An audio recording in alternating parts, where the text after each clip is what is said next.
Okay, so we're going to continue with this little mini series I've been trying to do around Reverend Leanne Shutt's book, Home is Here, which is, she basically kind of coined this engaged eightfold path, engaged Four Noble Truths.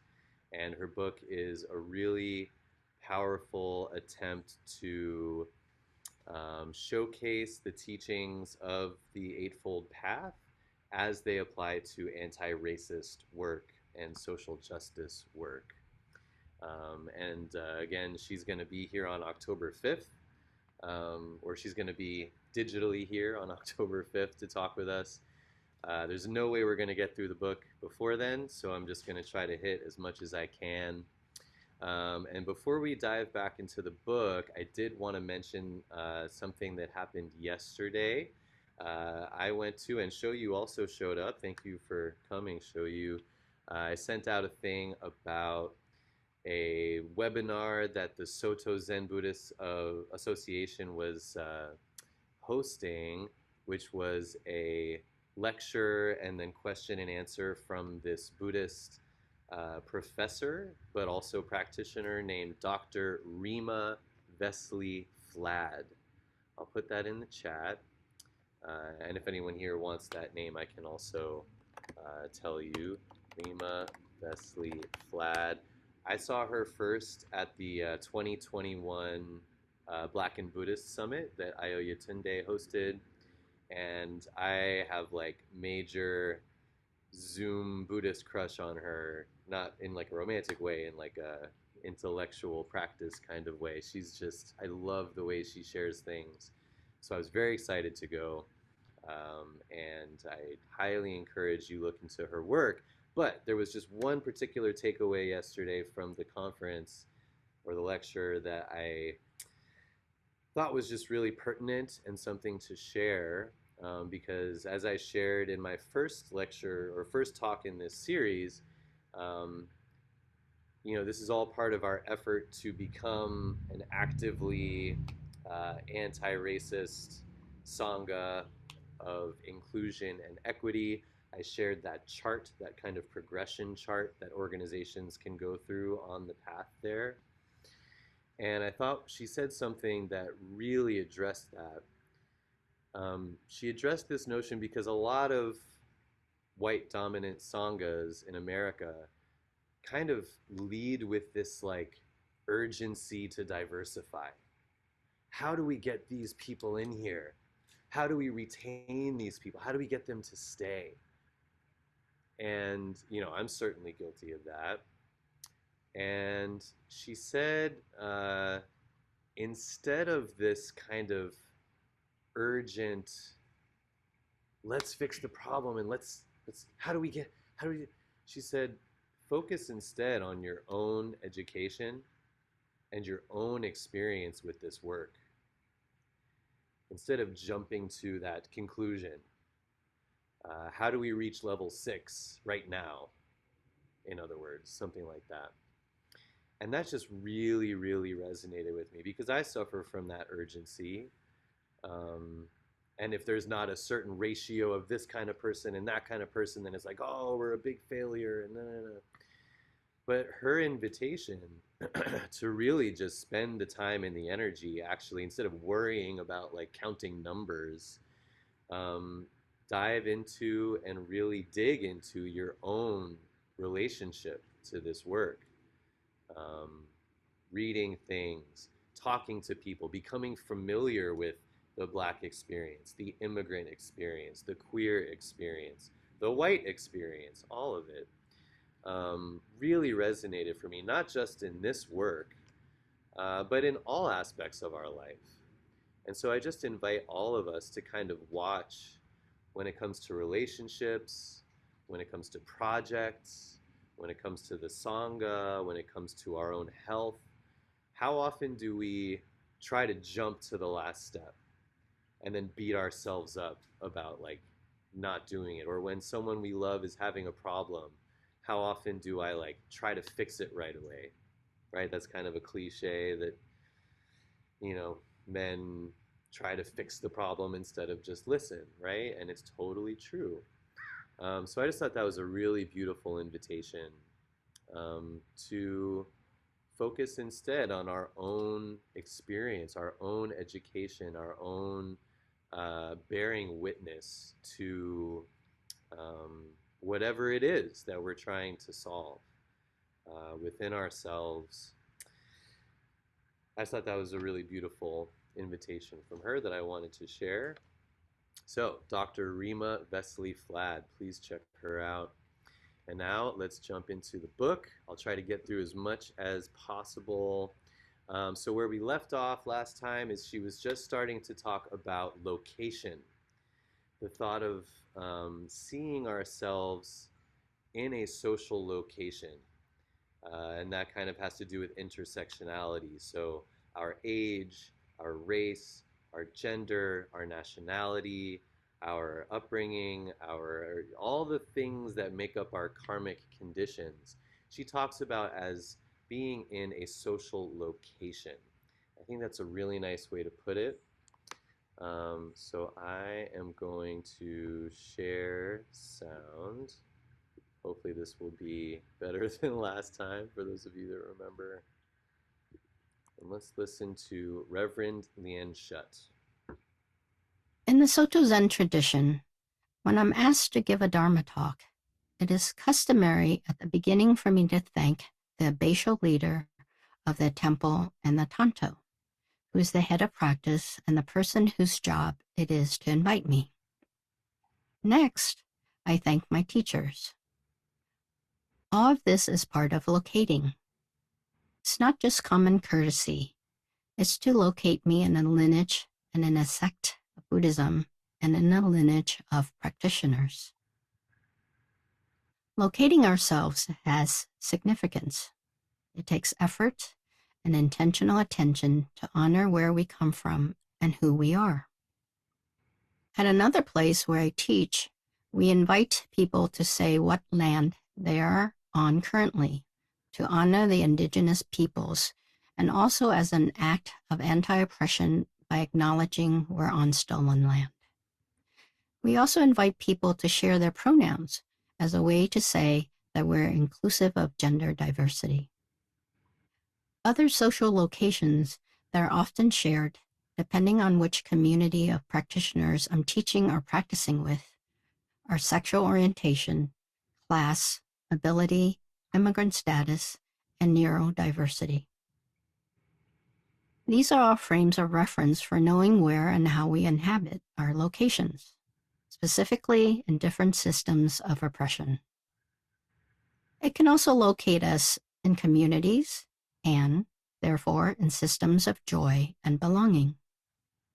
At the same time, part of our practice is about having a sense that there is fluidity and that these ways of self-identification or of being perceived by others are not all we are.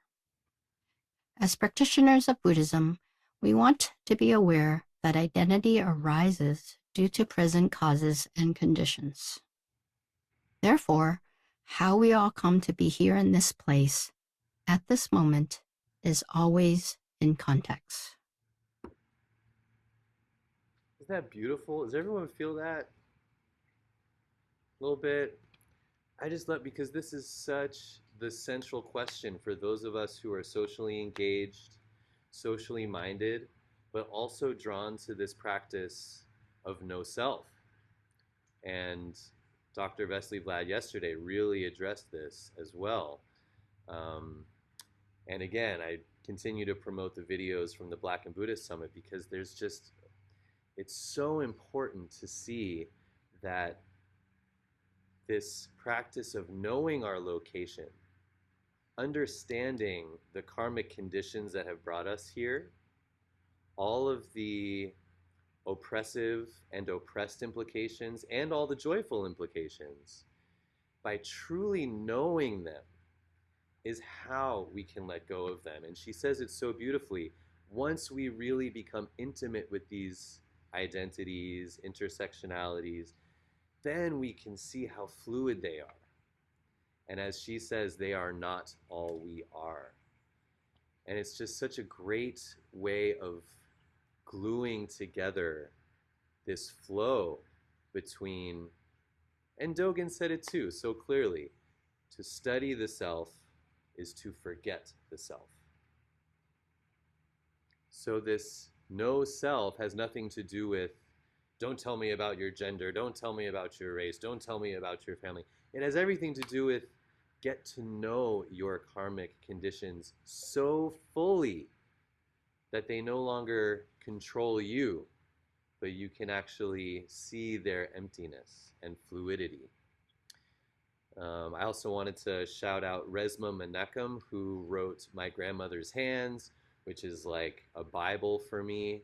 I love that book so much. It has to do with so much, but one of his major, he's a black psychotherapist who, I don't think he has Buddhist practice, but anyway, his whole thing is that one of the major keys to racial reckoning is for everybody, mostly white people, to be in touch with their ancestry, to know where they came from, and to go deeper into our own lineage, our spiritual lineage, our family lineage. He says that is like the key to changing our cultures and systems of oppression. And he shows up everywhere. Anyway, let's keep going. 1922.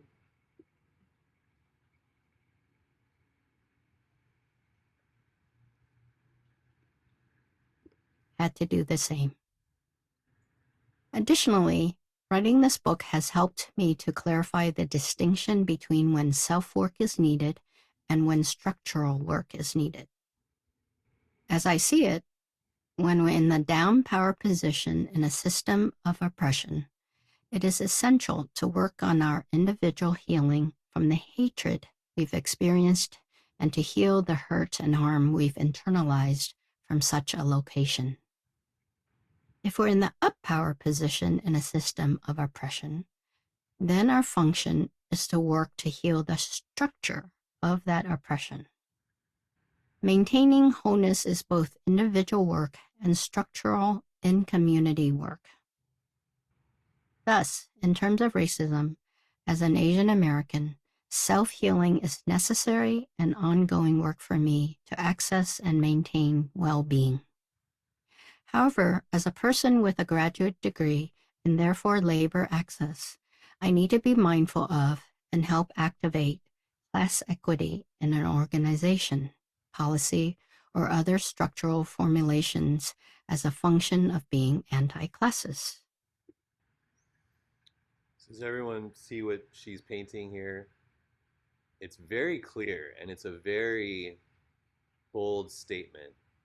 If you are in a power position, a dominant position, um, then your job is to do the external work. And if you are in the oppressed or um, down position, which he says, then your work is about healing within. And I picked out this quote in particular because we hear a lot of the opposite. In fact, just what I quoted Resma Menachem saying that white people's job, in addition to using their privilege to change structures, he emphasizes even more the internal work. And it's such an interesting aspect of this journey for me. Do we change the systems outside? Do we change and heal within? Um, I'm not here to say one or the other. I just wanted to offer her. We'll do questions at the end. Please remember your questions.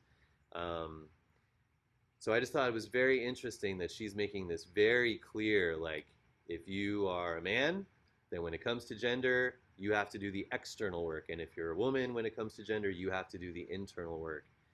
And I hear a lot of different things around that from different people in the social justice world. So just wanted to kind of offer that sticking point for everyone to kind of mull over.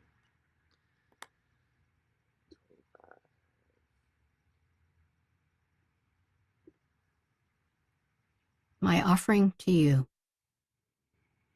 For me, The system of white supremacy culture and racism, as one of its results, has been the oppressive force that has been most painful, harming, and enduring.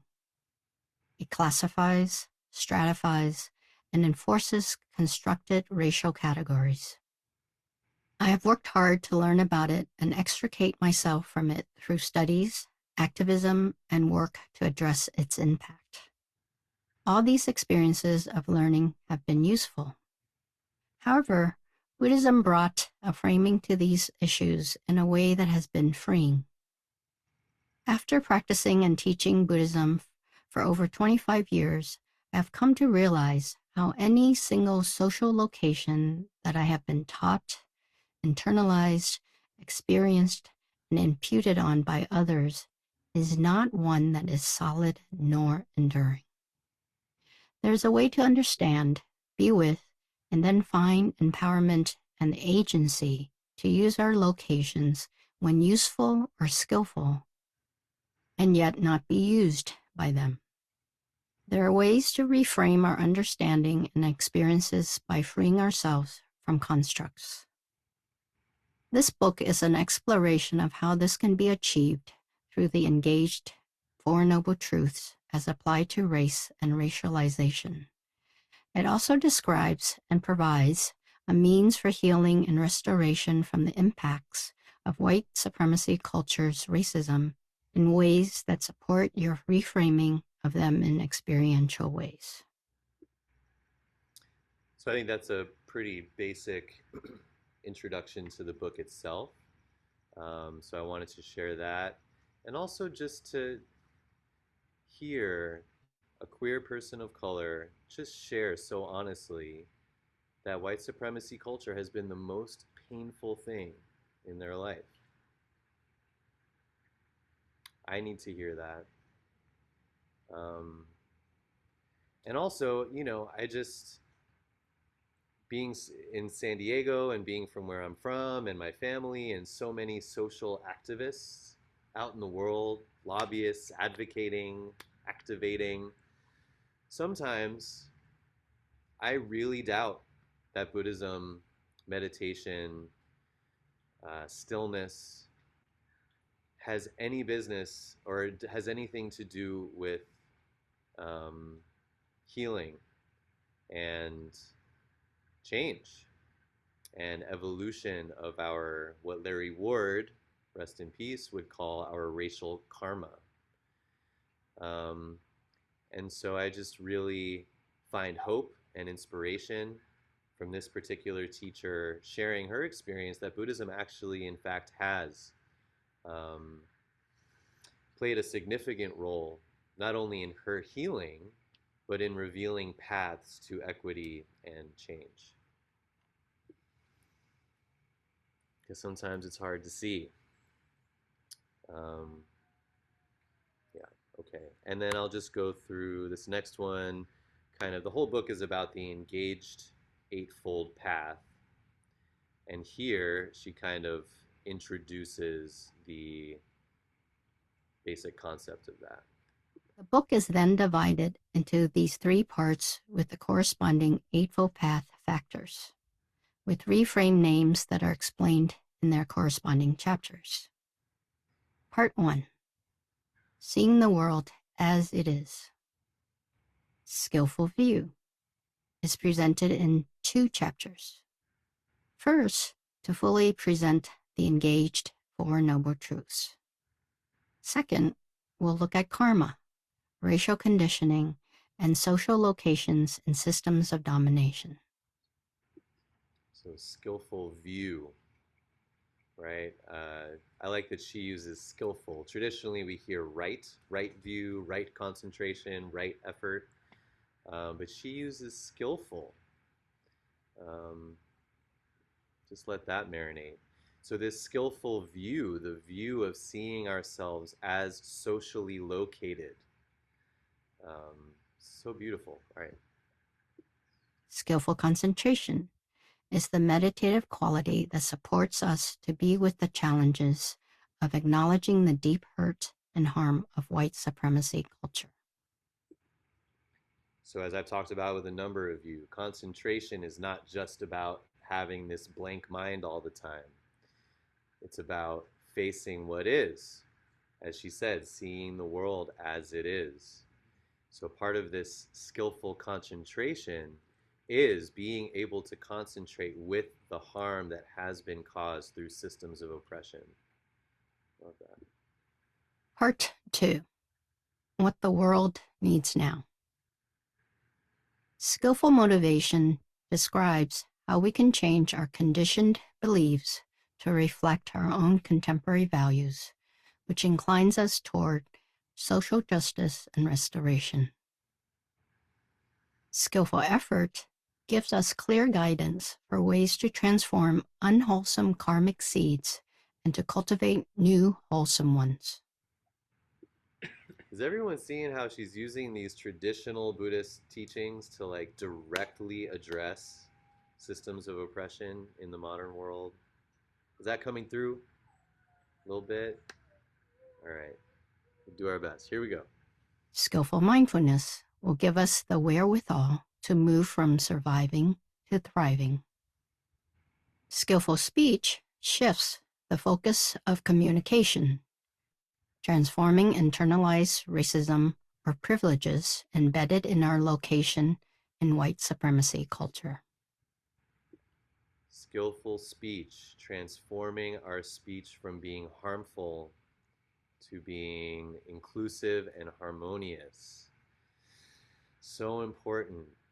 This week, take a look at how your speech may or may not perpetuate or evolve some of the unjust ways that we have been socially located. Part 3. Realizing the wholeness of the world. Skillful in acting from wholeness is seeing how the precepts can guide us to actualize our non-harming commitments. Skillful living offers ways to work with life energies we've discovered on the path to sustain wholeness in our lives. Okay, so that's the Eightfold Path that she's offering. I know it's a lot. And just like any other Dharma talk, just let all of this in, marinate and digest in your body as it may. And you can always get the book to go deeper. Okay, let's keep going here. The net of Indra. In the Avatamsaka Sutra, the net of Indra is depicted as a system of strands crisscrossing each other to form a net. At the nodes, where the strands connect, there are sparkling jewels. Because of the reflective nature of jewels, each mirrors the others. It is said that this is a metaphor for how we are interconnected. This description of the net of Indra is a beautiful teaching about interconnectedness. However, I would like to bring in another way to view it. Rather than focusing so much on the jewels, our focus can be more on the net itself. Imagine there were all jewels in this big net. Due to privilege, the jewel with the most resources swells up bigger and bigger, becoming heavier and heavier, stretching the strands of the net that holds us all together. Then, when the heavy, swollen jewel causes enough strain, there might be a tear in the net, causing other jewels to fall. Or, perhaps, as the jewel swells up bigger and bigger, it takes over more and more space, pushing out the other jewels or covering up their ability to shine. When we focus only on the jewels, when we think the jewels are more important than the integrity of the net, then the wholeness of the net suffers. Often, when discussions of race relations, or racial justice occur in predominantly white convert Buddhist circles, people of color are often told to let go of your sense of separation and get on the bandwagon of oneness that's supposed to be what Buddhist teachings are about. I want to propose this instead. Our practice isn't that we should all be the same size jewels. Rather, our practice is to see and be stewards of the whole net. To see and attend to the whole net, we can ask ourselves, how are the strands made up? What are the conditions that lead to some jewels being overly heavy by taking up too many resources? Where have we allowed the net to fray or be torn, causing gaps? How have we been historically conditioned to not take care of that part of the net and thus not nourish the jewels in that section of our world? All right. Um, I can't really say anything on top of that. That's all pretty clear. But it's just a really nice koan as you go through your week this week. Has everyone heard of Indra's net before, more or less? Yeah. And so, yeah, I had never really heard it framed in terms of the strands, the actual net itself. It's all about how interconnected the jewels are. Um, but what a beautiful, like, just for now, I'm still working with it. Like, what are those threads? What is that net? Is it City Hall? Is it the tax code? Is it the forms and clothing that we wear in the Zendo? Is it how we communicate with each other? Is it the books we read, the news we watch? What is it that connects us? And how are we tending to the integrity? I love that. It's not about all the jewels being equal. It's about everybody tending to the integrity of that which connects us. And that to me is what that chart is all about. That chart that I started this all with, moving from exclusive and oppressive organization to totally inclusive and equitable organization, that to me is tending to the net. So up until now, social locations, engaged eightfold path, Indra's net, these are kind of the themes that inform the book. And then we kind of get into a little bit more of the nitty gritty. We don't have too much time, but I did want to offer one specific section that I think will help those of us who are practicing here at Sweetwater. We're going to do that Somewhere that's and that. And this will be the last excerpt, I promise.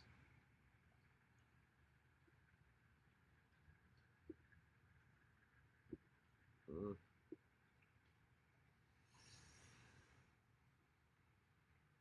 in California had followed me all the way to Japan. Entering the room for Dokusan with Sake Harada Roshi, I barely sat down before blurting out the quintessential question of my existence up to that moment. Why does hatred seem to follow me wherever I go?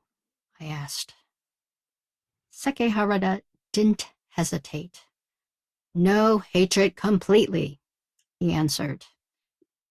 Okay, I just want to clarify that. So she goes in, she's in Japan now to study with this Roshi, Seke Harada Roshi. And she goes in with this burning question: why does hatred follow me around wherever I go? And his response was no hatred completely or fully. And that's Know, not No. No hatred. Why am I so lonely all the time? No loneliness. Why can I never finish projects? No not finishing. And those of you who have seen me in Daison, you know this is kind of what it all comes down to. Intimacy with what is. Then he grabbed the handbell to his right and rang it vigorously, signaling the end of my interview. I scrambled out of the room, doing the prostrations and bows in reverse order. My mind raced to make meaning of what had just happened. Nothing came. My mind had stopped. Koan in Zen practice is a story assigned by a teacher for you to work with. Various traditions have different ways of practicing with koans, but giving an answer to the teacher as part of the process is a commonality across sects. How the teacher accepts or rejects the answer is part of the mythology of this practice. I love that. I've never heard it put like that, and it really resonated to me as a student of koans and as a teacher of koans. She doesn't say whether the teacher accepts or rejects your answer. She says how the teacher rejects or accepts your answer. And that really points to the relational aspect of koan work. Um, Something might be right for one person, wrong for another person.